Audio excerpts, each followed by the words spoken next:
Cruz de Cristo e o seu perdão.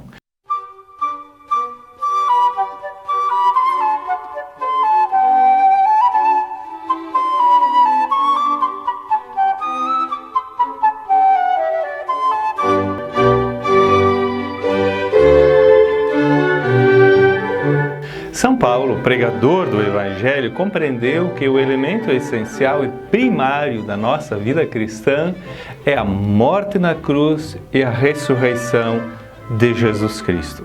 Tocamos o ponto central para Paulo e para todos nós. Qual que é? A consciência de que Jesus morreu por todos, para ele também. Vale dizer, Jesus morreu por todos e sobretudo por nós, por mim, por você. Na cruz se manifestou o amor gratuito e grandioso de Deus.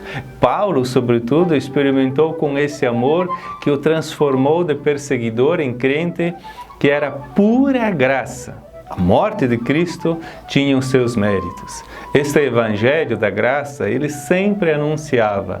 Paulo falava da cruz de Cristo como escândalo, como loucura, porque a linguagem da cruz é loucura para aqueles que se perdem, mas pelo poder de Deus e para os que se salvam, isto é, para nós, aprove a Deus salvar os fiéis por meio da loucura da pregação. Enquanto os judeus pedem sinais, os gregos buscam a sabedoria, nós anunciamos o Cristo crucificado, escândalo para os judeus e loucura para os pagãos, encontramos na carta aos Coríntios. Os judeus depositavam a sua esperança nas obras e delas esperavam a salvação. Os gregos na sabedoria humana. Porém, para São Paulo, a cruz tem um primado fundamental na história da humanidade.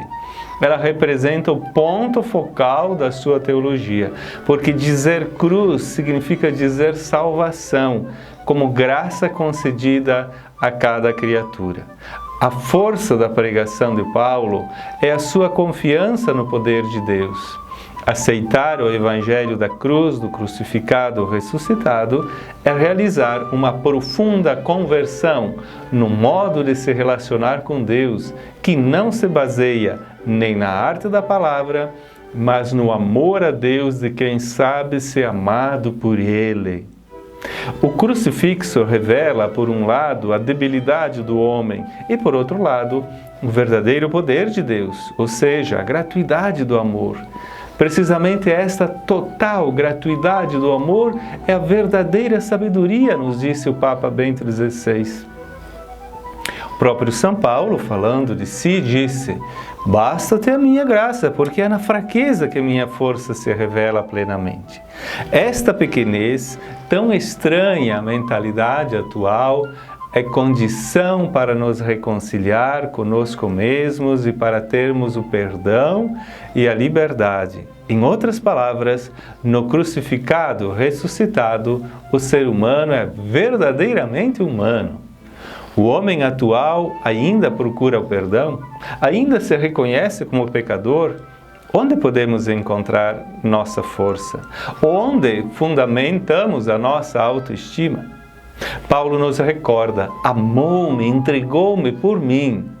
A superação da nossa indiferença, da nossa falta de amor ao próximo, do nosso egoísmo, está ligado ao acolhimento em nossa vida de tudo que Deus nos oferece no seu Filho. Por outro lado, aquele que já foi evangelizado sabe que o amor de Cristo nos impele, nos diz Paulo na carta aos Coríntios. O que move o dinamismo apostólico de Paulo é uma grande dívida a Deus pelo seu grande amor a Ele manifestado. Sinto-me em dívida.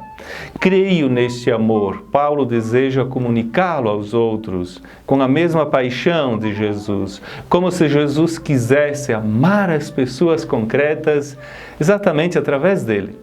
A prova de Deus, que Deus nos coloca, que nos ama, é que Cristo morreu por nós quando éramos ainda pecadores, diz Paulo aos Romanos.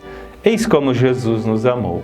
Somente quem se sente amado, sem interesse ou mérito pessoal, pode entender o verdadeiro amor e se tornar, por sua vez, capaz de amar e de doar a sua vida sem interesses.